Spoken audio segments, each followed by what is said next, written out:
জি, আচ্ছা, অনেক ধন্যবাদ। আসসালামু আলাইকুম আপনাদের সবাইকে। দেখেন, গণমাধ্যম তো একটা গণতান্ত্রিক রাষ্ট্র ব্যবস্থায় অত্যন্ত গুরুত্বপূর্ণ একটা অনুষঙ্গ।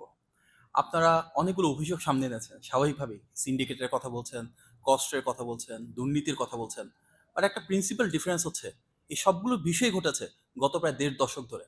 যখন এমন একটা সরকার ছিল, যার রাষ্ট্র ক্ষমতার উৎস জনগণ ছিল না। আমরা কেউ বলি ফ্যাসিবাদী সরকার, কেউ বলি স্বৈরতান্ত্রিক সরকার। কিন্তু সেই সরকারের ক্ষমতার উৎস কিন্তু জনগণ ছিল না।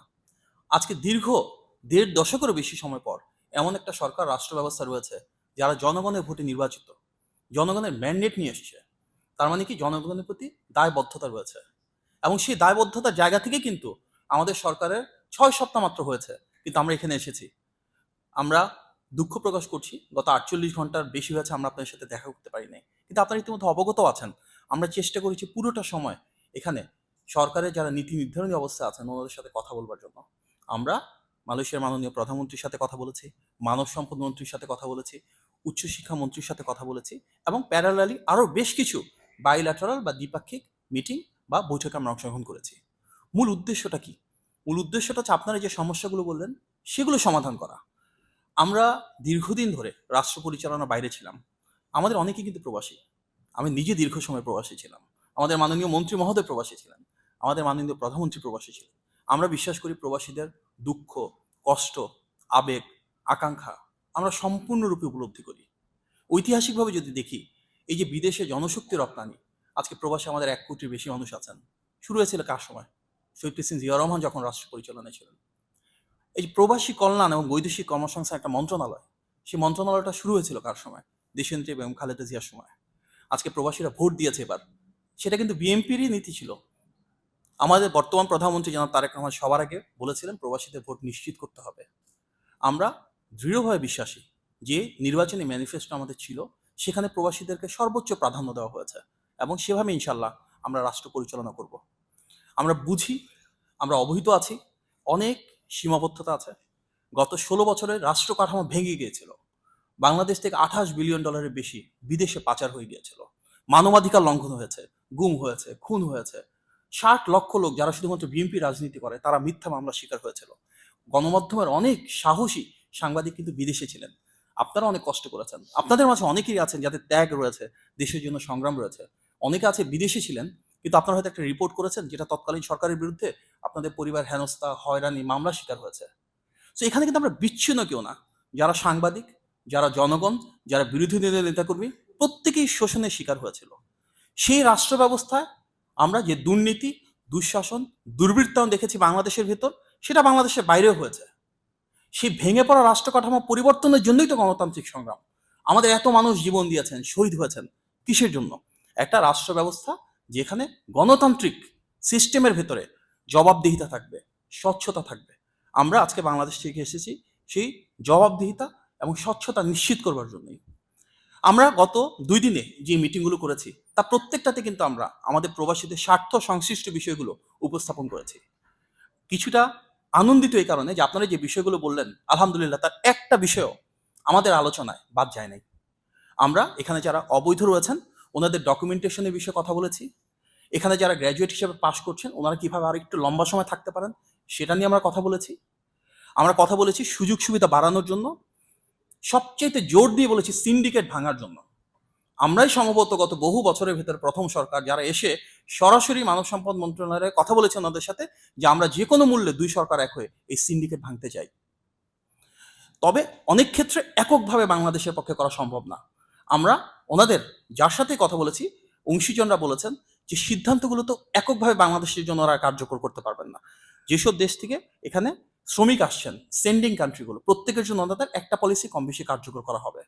যেমন ধরুন ওনারা যে অনলাইন সিস্টেমের কথা বলছেন, এআই ড্রিভেন, আপনারা দেখেছেন যে আমাদের জয়েন্ট স্টেটমেন্ট হয়েছে, সেখানে এটা আছে। এখানে কিন্তু খুব ক্লিয়ারলি ওনারা বলেছেন যে গ্লোবাল, অর্থাৎ সব দেশের জন্য। ওনারা আরো একবার বলেছে যে সেন্ডিং অল কান্ট্রিজের জন্য প্রযোজ্য। তার মানে এখানে কিন্তু বাংলাদেশের মতামত নেওয়া হচ্ছে না। ওনারা সেটা করবেন, সব দেশের জন্য করবেন, আমাদের সেটার সাথে কমপ্লাই করতে হবে। বাট আমরা যেটা করতে পারি, এই এন্ডে যে কাজটা হচ্ছে সেখানে স্বচ্ছতা যেন থাকে, আমাদের শ্রমিকদের সুরক্ষা যেন নিশ্চিত করা হয়, সেটা আমরা সর্বোচ্চ আমাদের জায়গা থেকে অধিকারটা নিশ্চিত করতে পারি। এবং সেই লক্ষ্যেই কিন্তু আমরা এখানে যাদের সাথেই দ্বিপাক্ষিক বৈঠকে অংশগ্রহণ করেছি, বারবার আমাদের শ্রমিকদের অধিকারের কথা বলেছি এবং বলেছি আজকে আমাদের অনেক শ্রমিকদের যে শ্রম অধিকার ক্ষুণ্ণ হচ্ছে সেটা যেন ভবিষ্যতে আর কখনো না হয়।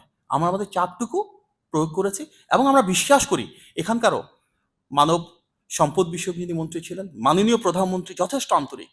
আপনারা দেখেছেন মাননীয় প্রধানমন্ত্রী নিজে আমাদের গতকালকে মিটিংয়ের পরে ফেসবুকে একটা পোস্ট করেছেন। উনিও কিন্তু কস্ট কমানোর কথা বলেছেন। আপনারা যদি যৌথ বিবৃতি দেখেন, দীর্ঘদিন পরে একটা যৌথ বিবৃতি হয়েছে। আমরা সেই যৌথ বিবৃতিটা কিন্তু বাংলাদেশের স্বার্থটাকেই প্রাধান্য দিয়েছি। যে বিষয়গুলো আমরা বলছি ট্রান্সপারেন্ট একটা স্বচ্ছ প্রসেস হবে, যেখানে কস্ট আমরা কমাতে পারবো, অভিবাসন ব্যয় যেন আমরা সিগনিফিকেন্টলি রিডিউস করতে পারি। আমরা বলেছি সেখানে ইন্টিগ্রিটি থাকবে। আমরা বলেছি প্রাগম্যাটিক সলিউশন যেটা বাস্তবসম্মত হবে, তা প্রত্যেকটা আমরা নিশ্চিত করেছি। কারণ বিএনপি সেই সরকার যার মাননীয় প্রধানমন্ত্রী জনাব তারেক রহমান শ্রম বান্ধব নীতিমালায় বিশ্বাস করেন, দেশের ভেতরে দেশের বাইরে। কিছুদিন আগে মাননীয় মন্ত্রী মহোদয় সহ আমরা আইএলওতে গিয়েছিলাম জেনেভাতে। সেখানে কিন্তু আন্তর্জাতিক শ্রম সংস্থার সবাই প্রশংসা করেছিলেন বাংলাদেশের শ্রম বান্ধব নীতিমালার জন্য। সুতরাং আমাদের সে কমিটমেন্ট রয়েছে। আমরা বিশ্বাস করি এখানে অনেক সমস্যা রয়েছে, বাট যদি আমাদের জবাবদিহিতা থাকে, আমাদের স্বচ্ছতা থাকে এবং গণমাধ্যমের যারা আপনারা সাংবাদিকবৃন্দ রয়েছেন, আপনারা আমাদেরকে অ্যাকাউন্টেবল করবেন, আমরা তো সেই অ্যাকাউন্টেবিলিটি চাই, তাহলে ইনশাল্লাহ আমরা অনেকগুলো সমস্যার সমাধান করতে পারবো। আমরা মানব সম্পদ মন্ত্রী এবং উচ্চ শিক্ষা মন্ত্রীর সাথে যখন কথা বলেছি মালয়েশিয়ার, আমাদের স্বার্থ সংশ্লিষ্ট প্রতিটা বিষয় সামনে এনেছি।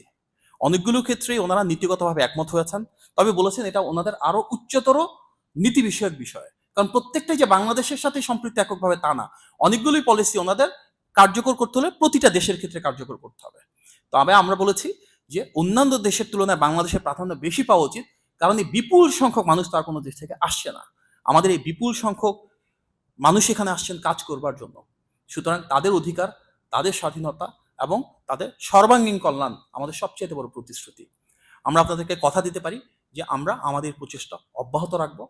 আমি আবারও বলছি, সীমাবদ্ধতা আছে, সেটা ঐতিহাসিকভাবে গত প্রায় 16 বছরের বেশি সময় ধরে সেটা তৈরি হয়েছে।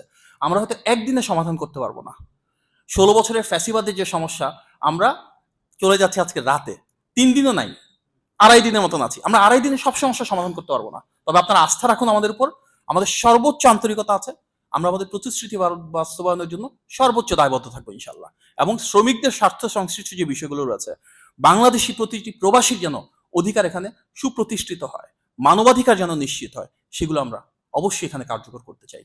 আমরা ইতিমধ্যে এখানে মাননীয় রাষ্ট্রদূত সহ অনেকেই বিএমইটির যারা কার্ড হোল্ডার না, ওনারা সরকারি সহযোগিতা পান না, সেটি আমাদের কাছে রেজ করেছেন। আমরা সেটা উপলব্ধি করছি। এটা আমাদের সর্বোচ্চ সরকারের নীতি নির্ধারণী পর্যায়ে রয়েছে। আমরা কথা দিচ্ছি এগুলো নিয়ে আমরা আলাপ আলোচনা করব এবং আমাদের শ্রমিকদের যারা প্রবাসী রয়েছেন তাদের প্রত্যেককে যেন আরো ভালো আমরা রাখতে পারি, অর্থনৈতিকভাবে সামাজিকভাবে যেন আরো সচ্ছল থাকতে পারেন।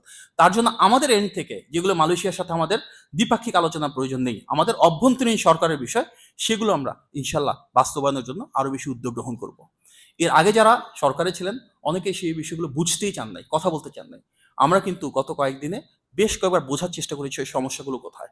হাইকমিশনে যারা রয়েছেন ওনাদের সাথে আলোচনার চেষ্টা করেছি, বোঝার চেষ্টা করেছি জবাবদিহিতার কোথায় ছিল না, কোথায় দুর্নীতি হতে পারে সিস্টেমের ভেতরে, কোথায় কাগজপত্রের সমস্যা রয়েছে, এবং সবচেয়ে বড় কথা আমাদের যারা প্রবাসী ভাই বোনেরা রয়েছেন ওনাদের মূল সমস্যা জায়গাগুলো কোথায়।